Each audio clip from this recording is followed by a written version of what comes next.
দেশের সরকারি প্রাথমিক বিদ্যালয়ে সহকারী শিক্ষক পদে ঢাকা চট্টগ্রাম বিভাগের চূড়ান্ত পরীক্ষায় উত্তীর্ণ হওয়ার পরও হাইকোর্টের রায়ে নিয়োগ বাতিল হয়ে যাওয়ার প্রতিবাদে রাজধানীর শাহবাগে অবস্থান নিয়ে অবরোধ কর্মসূচি পালন করেছেন সুপারিশপ্রাপ্ত শিক্ষকরা।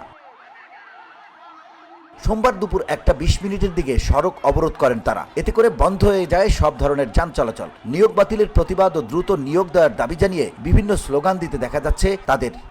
ধুলো, ময়লা ও ক্ষতিকর ধূলিকণা থেকে নিমিষেই মুক্তি দেয় চৌধুরী এয়ার পিউরিফায়ার। এর শক্তিশালী সাকশন ঘরের কোনায় কোনায় লুকিয়ে থাকা সকল ধুলা টেনে ফিল্টার করে এবং বের করে আনে নির্মল ও স্বাস্থ্যকর হাওয়া। বিক্ষুব্ধ শিক্ষকরা বলছেন, তাদের নিয়োগ বাতিল করে যে রায় দেওয়া হয়েছে সেটি বৈষম্যমূলক। এই সরকারই আমাদের নিয়োগের জন্য সুপারিশ করেছে, আবার আমাদের নিয়োগ বাতিল করা হয়েছে। এটি আমাদের সঙ্গে প্রতারণা। আমরা চাই দ্রুত যেন এই রায় বাতিল করে আমাদের নিয়োগ চূড়ান্ত করা হয়। যতক্ষণ পর্যন্ত দাবি আদায় না হবে ততক্ষণ পর্যন্ত আন্দোলন চলবে। আমরা বিগত 5 দিন যাবত আমরা আমাদের অধিকার আদায়ের জন্য শান্তিপূর্ণভাবে সমাবেশ করেছিলাম, কিন্তু আমাদের কোনো সুরাহা হয়নি।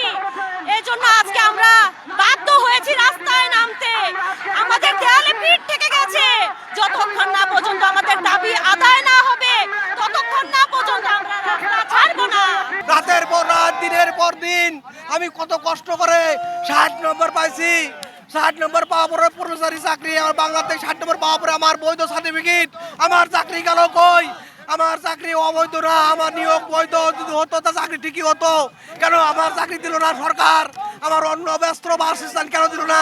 রোহিঙ্গারা যদি ভাত পায়, কাপড় পায়, বস্ত্র পায়, তা আমি কেন পাই না?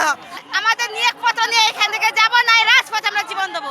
আমরা আমাদের নিয়োগপত্র হাতে না পাওয়া পর্যন্ত আমরা রাজপথ ছাড়বো না। কিন্তু দুপুর 1:45 দিকে হঠাৎ করেই সুপারিশপ্রাপ্ত শিক্ষকদের ওপর জলকামান এবং লাঠিচার্জ শুরু করে পুলিশ।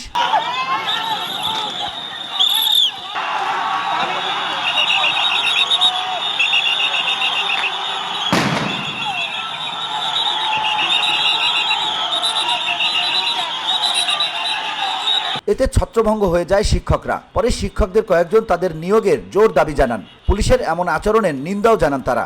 আমাদের এই সরকার নিয়োগ দিয়েছে, অথচ এই সরকারই কেন আমাদেরকে বাতিল করলো? আজকে এখানে আমি মার খাইছি, আমার বোন মার খাইছে। কেন? আমরা তো অন্যায় কোনো দাবি করি নাই, যৌক্তিক দাবি। মালয়েশিয়ান প্রযুক্তিতে তৈরি অত্যাধুনিক cleaning machine modern vacuum cleaner যে কোনো ধরনের ধুলো ময়লাকে পরিষ্কার করে ঘরকে করে তুলুন চকচকে ও আকর্ষণীয়। Modem, brand of luxury. ওরা আমাদেরকে সুপারিশপ্রাপ্ত করেছে, করে আবার কেন বিড়ম্বনা করবে আমাদের প্রতি? এটা কখনো মেনে নিয়ে যায় না। সুপারিশপ্রাপ্ত হওয়ার পর আমাদের কাগজপত্র সবকিছু জমা নেওয়ার পর আমাদের কেন অবৈধভাবে রায় দিয়ে আমাদের কেন বাতিল করা হবে? এই যত পুলিশ ছিল, ডিসি মাসুদ নিজে এখানে দাঁড়াই থেকে আমাকে লাথি মারছে, আমাকে পুলিশের মেনে তুলতে চাইছে। দেখতেছেন ওনারা আমাদের উপর কতটা অত্যাচার করতেছে। এটা নাম কি বাংলাদেশ? আমরা আমাদের চাকরি চাইছি, আমাদের চাকরি দেওয়া হয়েছে। ওই জায়গায় এই সরকার আমাদের চাকরি দিল, আবার এই সরকার থেকে চাকরি নিয়ে। এটা নাম কি বাংলাদেশ? গেল বছরের 19 নভেম্বর সরকারি প্রাথমিক বিদ্যালয়ের সহকারী শিক্ষক পদে তৃতীয় ধাপে ঢাকা ও চট্টগ্রাম বিভাগে চূড়ান্ত ফলাফলে উত্তীর্ণ 6531 জনের নিয়োগের কার্যক্রম 6 মাসের জন্য স্থগিত করে high court. VOD Bangla news desk.